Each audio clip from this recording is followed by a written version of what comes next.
So good morning. How's everybody doing? It is hot in here. Concordia's got some construction going on. Yeah, it's a little better, believe it or not, than it used to be when we first arrived. It was awesome, and we got to move some stuff around. And I thought this is going to be kind of perfect later on for this message. So, school, we're all still learning. I hope we never get to the point that we're like, I have learned all I need to learn. Because God has some things to teach us. And what God teaches us, when God gives us directions, it's good.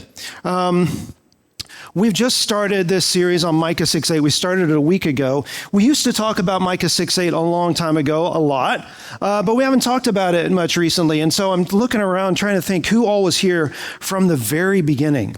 When we planted this church, Community of Hope, even before we launched, we knew that Micah 6:8 was going to be kind of the verse that we would point at and go, that's the verse that's going to help us remember what we want to be about as a church. So we want to be a church that acts justly and loves mercy and walks humbly with God. Because when we look at Micah 6:8, what Micah is telling, or what God is telling the Israelites through Micah, is that if you get all these three things, you're going to get everything that you need.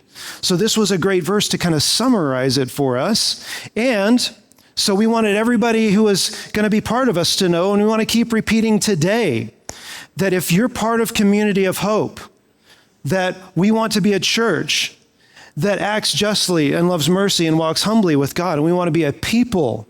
We want to be individuals who act justly and love mercy and walk humbly with God. Now we're going to start unpacking those things next week. But today, we're going to dig a little bit more deeply in. I thought PJ did a great job of introducing us to Micah 6:8 last week, particularly the context of Micah, and particularly the immediate context, the verses leading up to Micah. How many of you, after last week, heard Micah 6:8 a little bit differently than you heard it before? I heard somebody say, yeah. Anybody have throw pillows? And like Micah 6:8 is a really well-known verse, and we got our throw pillows on our wall art, and it's nice, cozy handwriting. And before last week, you probably looked over at your throw pillow, and what you heard was act justly and love mercy and walk humbly with God, and come over here and snuggle up and cuddle up with your Micah 6:8 pillow and think happy thoughts about acting justly and loving mercy and walking humbly with God, and then lay down and take a nice little nappy poo. And all right, that's what your throw pillow sounded like. But then after PJ's message last week, you got home and you kind of glanced over at your pillow and it sounded a little different. And it was going, I've been telling you what I required of you. Act justly, have mercy, walk humbly with God. How many times do I have to tell you? And then you're going, can we get a Psalm 23 throw pillow instead? I don't like that pillow anymore.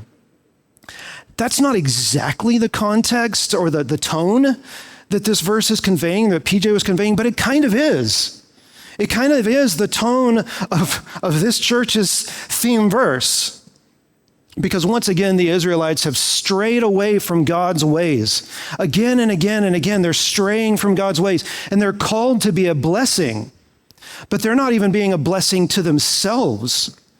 There's greed and there's oppression and there's injustice going on. And God is telling the people, look, guys, the law that I've given you, the rules, commands that I've given you to follow come down to this: act justly, love mercy, and walk humbly with God. I've given you directions. But Israel doesn't like directions. How many of you like directions, especially when they haven't been asked for? We love that when people give us directions we haven't asked for. And even when we do ask for them, we've usually got a direction in mind. I want to go over here. And then foolishly, we go to a friend and we go, hey, I'm thinking about this thing. I've been thinking about, what do you think I should do? I'm not even going to tell you. What do you think I should do? And they go, oh, clearly you should go this way. And you're like, who asked you? Be quiet. We don't like receiving directions. How many of you love it when you're in a car and there's somebody else and you know exactly where you need to go? You know exactly how to get there. And the other person's going, hey, our exit's coming up, so you should get over. This is the street. We got to turn right on this street. Oh, here's the place coming up here on the left. You turn in here. There's a parking spot. Get it right there. Do you love that? No. Me neither. You don't like that when you're driving, do you? I don't either. And for the record, by the way, lest anybody think that I'm implying that Sonia does that, she does not do that. Sonia does not do that. But I've been in the car with people who do, and I love it. It's like when we were teenagers, and our room was a wreck, and then one day in a fit of maturity, you decide all by yourself, I'm going to go clean my room. And you're feeling all big and responsible as you walk to your room. And then mom picks that moment to go, your room is a wreck. You need to clean it right now. And then you don't want to clean your room anymore, right? Is that just me? Anybody else? We don't like directions. There is something in us that rebels against receiving directions. Paul wrote about this in Romans 7. Paul wrote, I did not know what coveting was until the law said, don't covet. And then suddenly I found myself coveting everything. Paul is saying that is in us because our hearts are broken and we've become wired to rebel against directions and to distrust people who are giving us directions. And it's been in us since the very beginning, since the fall of humanity. Because one day a serpent came into the garden. And he I was going to say walks, but serpents don't do that. He slithered up to us, and he said, did God really say, don't eat of that tree? Can you believe that? Why would he say that? Here's the deal.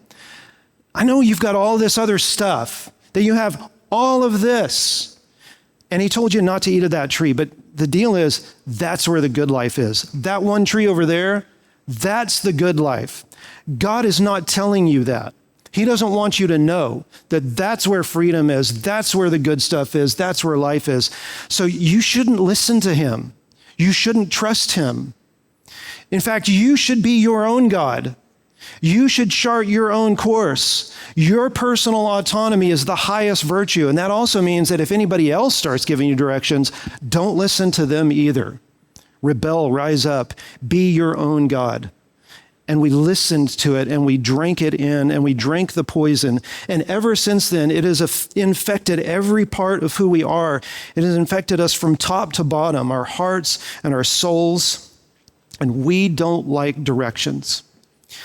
About a week and a half ago, I was up in my hometown. I was going to go help my mom out with something. She's still living in the house that I grew up in. So I know those roads. Those are the roads that I learned to drive on.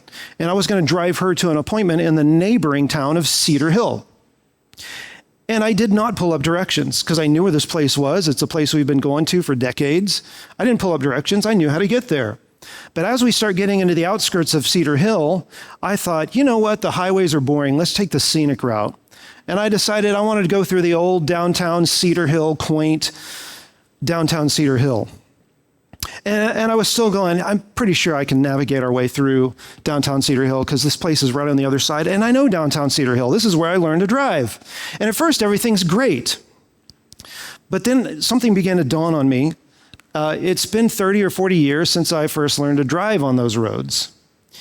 And in those 30 or 40 years, even though I have changed nary a bit, imperceptibly, Cedar Hill has changed. Downtown Cedar Hill had changed. And at first I was seeing the old roads and the old landmarks and feeling nostalgic, but then I began to go, wait a minute, I don't remember this road being this wide with traffic lights and this much traffic. And then I began to notice that some of the roads had been blocked off and new roads had been built in their place. And they were huge and there was a bunch of traffic. And some of the old roads had been, or the old landmarks had been torn down and new landmarks had been built up all over the place. And it was disorienting. Nevertheless, I boldly and confidently soldiered on, knowing that our destination was in a general that way kind of direction. And I kept going the way that I thought we needed to go and turning, and occasionally I'd see a street name or a landmark that I go, oh yeah, I recognize that, good, seemed to be on the right place. But that began to happen less and less until it wasn't happening at all. I wasn't seeing anything that I recognized. And then I began to notice that it looks like we're leaving town now.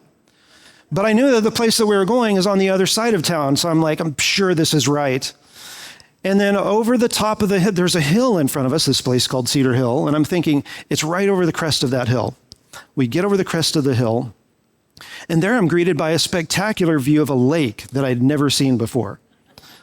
I knew there was a lake over there. I just had never seen it from this vantage point. And at first I was like, wow, this is an awesome view. But then intuition kicked in, and I said, we're lost. And it was time to be there. So I swallowed my pride. I called the place up, and I said, I'm here with my mom, and we're lost because I didn't pull up directions. And they had a good laugh at my expense, and I didn't think it was very funny. And then I pulled up directions, and we went. There were two things working against me. For one thing, the landscape was changing. The landscape had changed. That's what happens over time. Things change, things move, old stuff gets torn down, new stuff gets built up in its place. And it's disorienting when that happens. The other thing that was working against me was me. And me was working against me in two different ways. Way number one is that my memory is fallible. And those of you who know me very well are going, yeah, and water's wet. My memory is not perfect. I had driven in kind of new downtown Cedar Hill a few times, but not enough for it to really stick. So I was working against me in that I had a fallible memory. But the second way that me was working against me was good old-fashioned pride. Because there was a moment when I began to start to feel disoriented that a little voice went through my head and said, you know what, you could pull up directions. And then I went, right. I got this. I know how to get where I need to go. I can work it out. I don't need directions. So the combination of a changing landscape and a fallible memory and a prideful heart only served to get me lost. And because I was taking my mom, it affected her too. It got her lost and it got her late to her appointment. Because I don't like directions.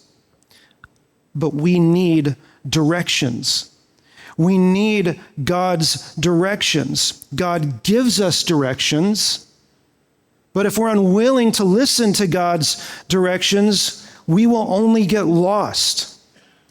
When Jesus was coming into Jerusalem in Matthew 7, it says that he saw the crowds and he had compassion on them because they were like sheep without a shepherd. That's not a compliment, but it's also not meant as an insult. He saw them, he had compassion on them because they were harassed and helpless, like sheep without a shepherd. They didn't have anybody to direct them and to guide them. And we need a guide who will lead us by green pastures and by still waters and restore our soul. We need directions to know how to get there. So that takes us to Micah 6:8. He has told you what is good and what the Lord requires of you. If we can get that up on the screen. He has told you what is good and what the Lord requires of you, but to act, Micah 6:8, but to act justly and to love mercy and to walk humbly with God. He's given directions. That's why Micah says he's told you. But notice what it says. He has told you what is what? He's told you what is what? Good. Good. He's told you what is good. The Hebrew, so the Old Testament was written mostly in Hebrew. The Hebrew has a lot of different words. They get translated as good, but they've got specific words when they're talking about only like moral purity or uprightness or righteousness. There are words that refer to that. And when I used to read Micah 6:8, I think I always tended to think that that's the kind of good that this is talking about. He's told you what the right thing is to do. Follow these rules. This is what I've told you to do. But that's not the word that's used for good in Micah 6:8. The word that's used for good in Micah 6:8 is the word tov. Tov is the modern pronunciation. Back then, they probably would have said it with a B at the end, tob. The word that's there, he's told you what is tov or tob. And what does he require of you but to act justly and love mercy and walk humbly with God? And this word, tov, is a huge word in the Old Testament. I was texting with PJ about this earlier, and PJ goes, that's not a huge word, that's a small word. This is a small word, but it's a huge concept in the Old Testament. This word shows up about 560 times in the Old Testament.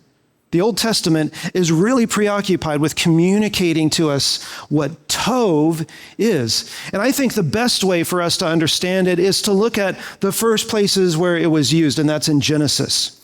In Genesis 1, when God is creating this creation, and day by day by day by day, he's creating something new. And so on day 1, he creates light. And he looks at the light, and the light is radiant, and it's glowing, and it's shining, and it's illuminating. And God's looking at that going, that's exactly right. That's just what I meant for it to be. It's fulfilling the purpose that I created it for. And it's pleasing to me. It's enjoyable. It's just right. So he looks at the light and he says that it is tov. And then for each day, the next day, he creates land and seas, and he looks at the lands and seas, and he says that they're tov, and he creates plants and trees and grass and vegetation and flowers with all of their variety of color and shape and scent, and trees that bear fruit that's colorful and sweet, and it tastes good and it's nourishing, and grasses and harvests that provides nourishment for us. And then he creates fish and sea creatures and birds with all of their variety and all of their shape and all of their vibrant colors. And the birds fill the air with their songs and their sounds. He creates animals and land creatures. And he looks at it. Each day he looks at it and he goes, that's good. He says, that's tov. It's exactly what I wanted. It's doing exactly what I wanted it to do. It's pleasing. It's rich. It's good. But there's more to creation than just the things that we can see and touch and lay our hands on. Because when you go to Colorado and you see a mountainscape and the sun is hitting the side of the mountain just right, you don't only see sunlight hitting a mountain. You see majesty. When you go out into the middle of Texas, get away from the lights, and you look up at the skies, and the stars at night are big and bright, deep in the heart of Texas, because God made a place called Texas. And you get out there and you see stars and planets, or you look through a telescope and you see nebula and galaxies and star clusters. You don't just see balls of glowing gas, right? That's what Pumbaa sees, but that's not what we see. We see wonder, right? When you see the ocean set or the sun setting over the ocean, or you go out into a field full of flowers in spring and you smell the flowers and you see them, you don't just see vegetation that has color, or you don't just see the sun moving down over the horizon over the ocean. You see beauty. God created all of those things too. All of those things are part of creation. God put those in creation, because creation is there not just to nourish our physical bodies and give us water so that we can survive. It's there to nourish our souls and our hearts. It's there so we would look at it and agree with God and go, that's good. But God wasn't done yet, because he had a crowning achievement yet to create, and that was you and me. Now God goes, I'm going to make something in my image. I'm going to make humanity in my image. Nothing else in all of creation is made in the image of God. I want to make a creature that is going to reflect my glory and my goodness and my kindness and my love and my wisdom and my nobility and my creativity. And that's us. That's you and me.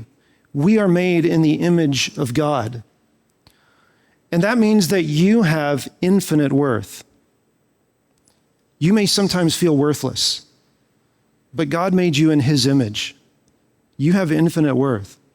So now God puts humanity there. And not only is there a creature there that is radiating his image, there's more going on, because to be made in the image of God means to be made for relationships.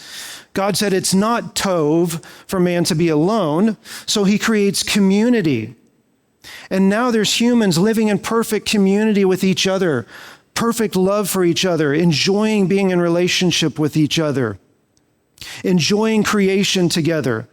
But the greatest thing of all was that we're made for a relationship with God. And humans were there with perfect, unbroken relationship with the God who created all of the universe. God radiating all of his glory and his burning love, and us loving him and being loved by him and enjoying that love. That was all of creation. And so when God gets to the end of it, now he looks at what he made and he says, not just it's tov, but it's very tov. That is the picture of the word tov. That's really, really good. It's unfathomably good. We cannot grasp how good it is, but when God says good, that's what he's got in mind, and that's what this creation was made for. That's what you and I were made for, that kind of unfathomable goodness. But as we know, the good was broken. Evil is simply a breaking of everything that's good. Evil's not a thing that stands on its own. It's just the corruption and the infection and the distortion and the shattering of everything that's good. And that's what happened. Everything was broken because the serpent lied to us and we bought it. And we rebelled against God and we took down all of creation with us. And now nothing in creation is perfectly what it was created to be. We still see beauty, we still see glory, but we see a thin shadow of what it was meant for. And now we are not what we were meant to be. Now our hearts are broken. Now there's strife. There's strife between us and the earth. God told Adam, now when you work the ground to produce a harvest, it's going to fight you back. It's going to produce thorns and thistles. Your work is going to be hard. There's going to be friction. And there's friction between humans now. We're at each other's throats. There's competition, there's marital strife, there's accusation, there's blame, there's war, there's racism, there's people oppressing and using other people to accomplish their own means. But more than all of that, there's strife between us and God. There's an infinite divide between us and God. Now we cannot look upon his glory. Now we cannot live in relationship with him unless he does something about it. But the ultimate expression of all of this is that someday our bodies are going to wind down. And without God's help, after that moment, we will spend eternity separated from the God who made it all, from the God who is the source of tov, of everything that is good. That is evil. That is what crept in. But God himself is described as good. Psalm 119 says, you are good, and it uses this word tov. You are good. God is still good. Our rebellion did not break God, and because God is good, right after the rebellion, immediately after it, God steps in to start doing something about it. And so the first thing he does is he turns to the serpent, and he says, hey, because of the lie that you sowed that resulted in this evil, someday there's going to be a descendant of Eve who's going to crush your head. And that's really good news. That means more than just literally crushing the head of a serpent. That means that someone is going to come who's going to undo all of the effects, all of the results of evil. He's going to put everything back together. He's going to crush sin. He's going to crush death. He's going to reunite you with each other, and he's going to reunite us with God. That's coming someday. And that was going to happen a long time down the road. Phase one in this plan is God's going to make for himself a people. And when he was talking about making this people, he said, these people are going to be, I'm going to bless them, and they're going to be a blessing to every other nation on earth. They're going to be blessed to be a blessing. That's phase one. But then God gives these people the law. That's phase two. He gave them the law. How many of you have a throw pillow that says the law? Don't we just love hearing the law? We're like, yes, that's so good. Thank you, God, for giving me a bunch of directions that I didn't ask for. Anybody thinking that? Did you know that the longest poem in the Bible, how many verses is Psalm 119? Is it 158 or something like that? 176. The longest poem in the Bible is a song about the goodness of the law. Oh, how I love your law. It is my meditation day and night. Why is the law good? Well, when God creates the Israelite people and he brings them out of slavery, they've never existed as a nation on their own. And if they're going to be blessed to be a blessing, then God's going to have to point them back to good, to tov. And so he gives them the law. A lot of times we think of the law, just as we think of Micah 6:8, as just a list of rules to follow. Here are your moral guidelines. Do this, don't do that. And if you can manage it, maybe I'll tolerate you. But that's not what the law is. If this nation is going to survive on their own, then they're going to need a lot of systems in place to help them survive. First of all, they're going to need an economic system. Because if they're going to survive, they're going to have enough. And back when everything was very tov in the garden, everybody had enough. And so the law contained a system of economics to manage the distribution of goods and wealth and make sure everybody was provided for, because that's what it was like when things were very good. They're going to need a legal system, because when things were very good, people weren't at strife and competition with each other. And so they're going to need a legal system to help settle disputes and keep the peace. So the law contained a legal system. Back in the garden, when everything was good, disease wasn't rampant and wiping people out. And so they're going to need a health system to manage their own individual and public health. So the law contained that to mitigate disease. They're going to need logistics, because when everything was really good, things weren't chaotic. And so the law contained a logistics system. When you camp, you're going to be laid out in this kind of configuration, and this group's going to be here, and this one's going to be here.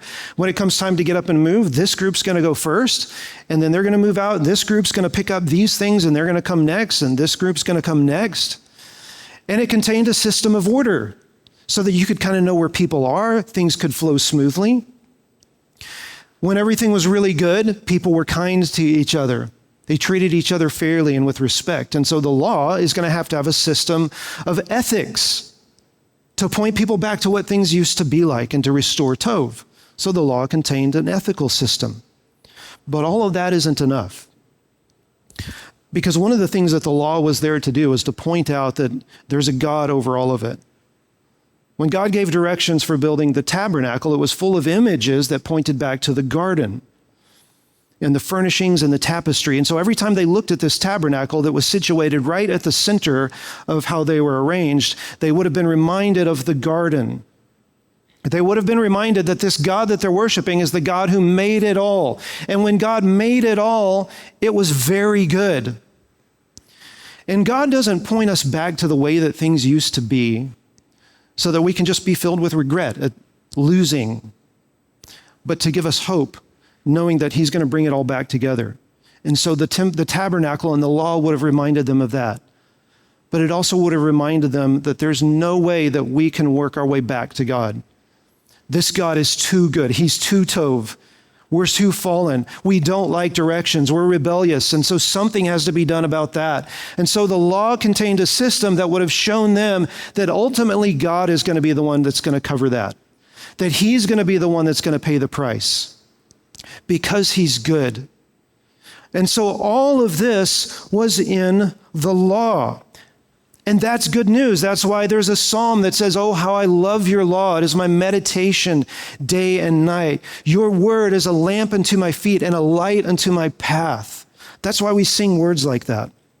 So now, this brings us to the book of Deuteronomy. Deuteronomy is a series of speeches that Moses gave the Israelite people as they're camped out on the edge of the promised land. God's going to deliver them into this land that's rich and it's flowing with milk and honey. But Moses gives them a series of speeches right before they enter. And a bulk of his speeches are concerned with reminding them of the law and especially reminding them of the goodness of the law. Deuteronomy 10. Starting in verse 12.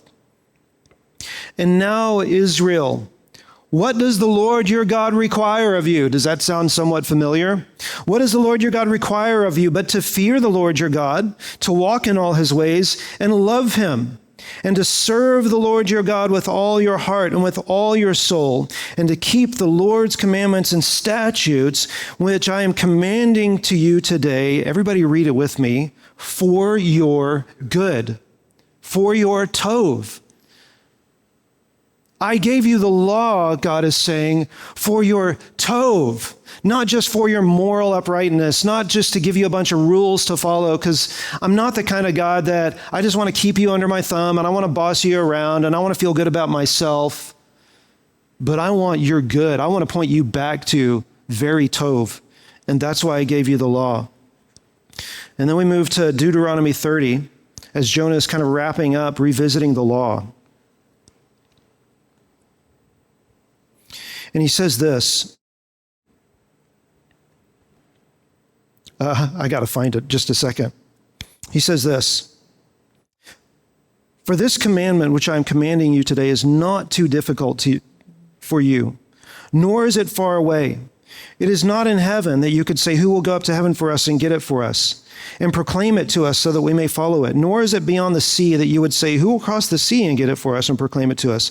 On the contrary, the word is very near you. It's in your mouth and in your heart that you may follow it. See, I have placed before you today life and happiness, death and adversity. God's going, you have a choice here. One of those choices is life. The other choice is death. It's just like the choice of the tree of the knowledge of good and evil. In that I am commanding you today to love the Lord your God, to walk in his ways and keep his commandments, his statutes, and his judgments, so that you may live and become numerous, and that the Lord your God may bless you in the land where you are entering to take possession of it. But if your heart turns away, if you will not receive my instruction, if you will not obey, but allow yourself to be led astray and to worship other gods and serve them, I declare to you today that you will certainly perish. Again, that's an echo of the consequences of eating of the tree. You will certainly perish. You will not prolong your days in the land where you are crossing the Jordan to enter and take possession of it. I call heaven and earth to witness against you today that I have placed before you life and death, blessing and curse. Now choose life in order that you may live, by loving the Lord your God, by obeying his voice, and by holding close to him.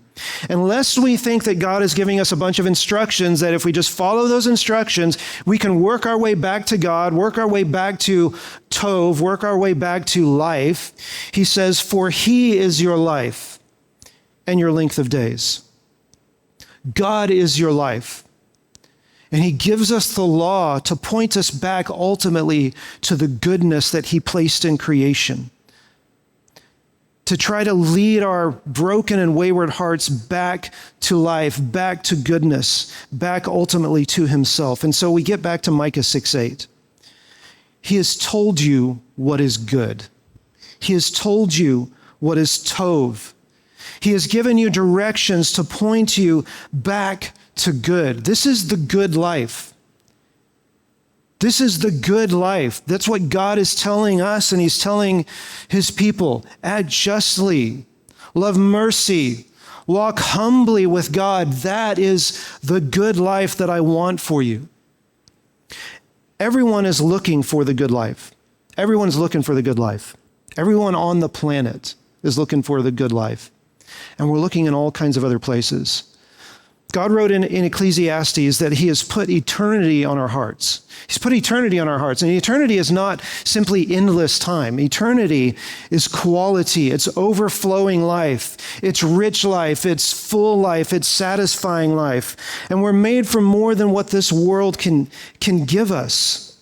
When we look outside of God's directions and God's ways and outside of God himself for the good life, we're looking for something that's not there.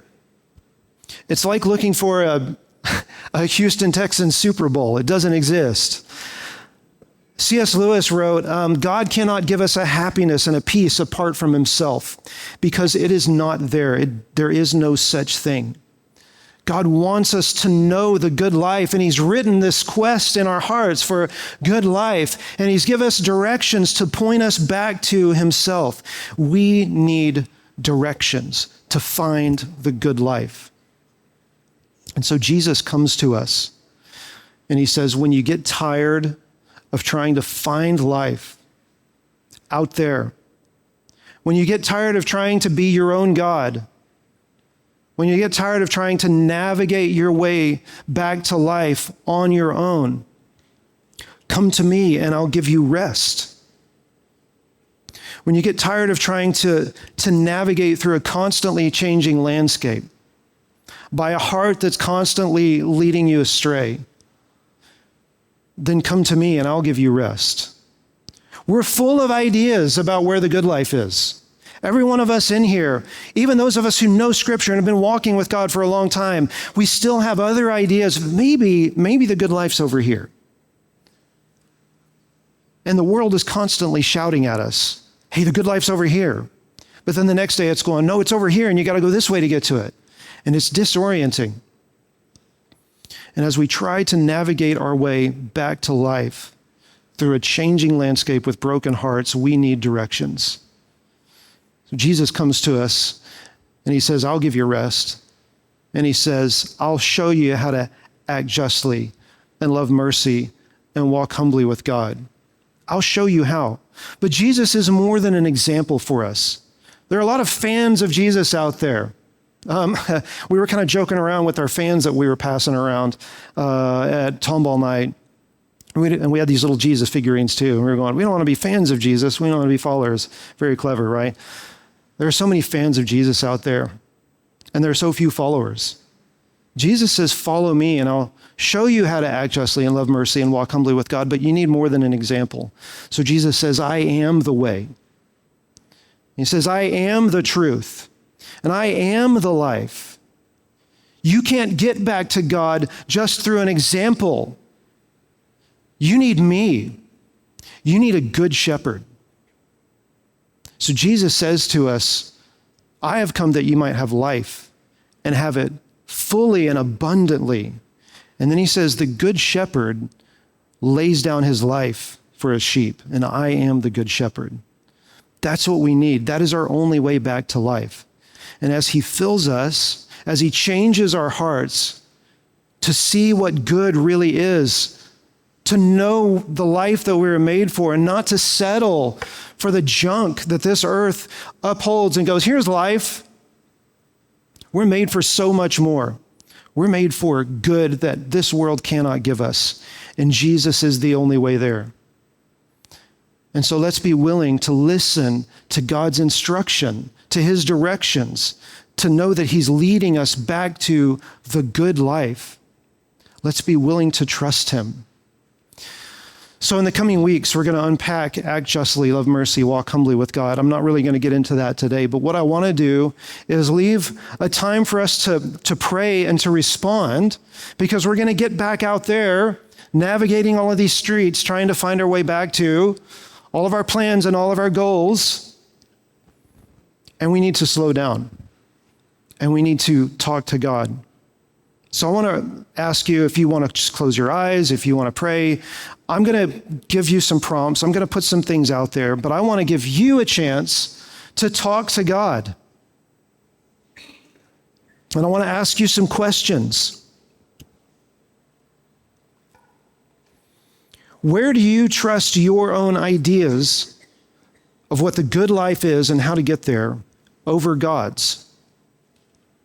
What are some specific ways that you know God is saying, here's how I want you to live, but you're going, I don't know. I don't know if I trust you in that. I think I trust my own ideas more.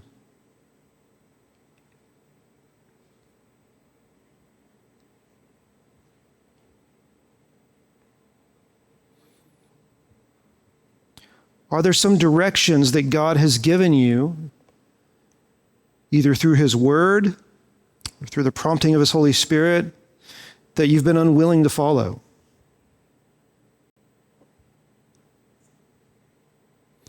And if so, what gets in the way of that? Is it fear of the future? Fear of where he might lead you? Is it fear that he's going to ask you to give up something that you think is really, really good, and you're thinking this is the good life?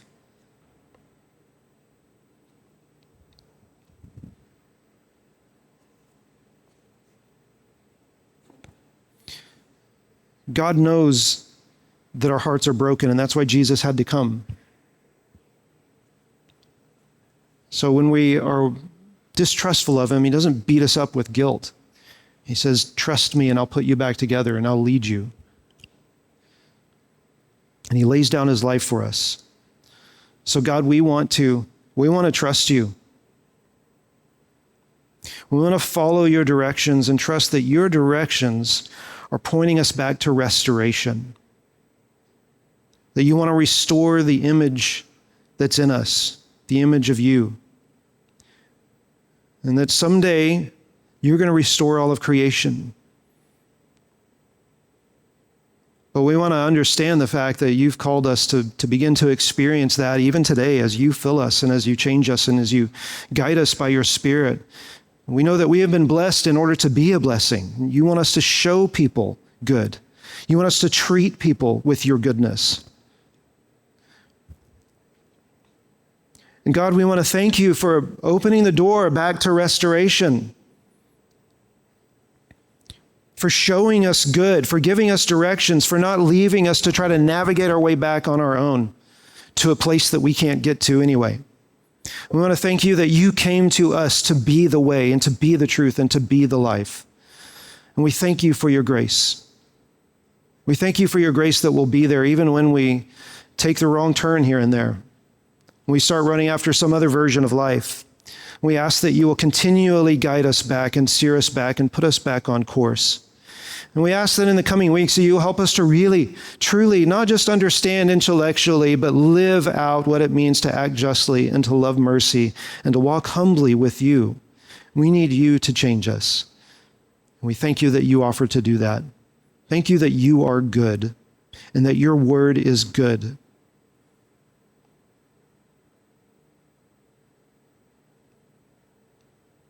So please lead us and change us as we leave today, as we go about our week, as we encounter other people. Lead us and change us back to life, back to you. It's in your name that we pray. Amen.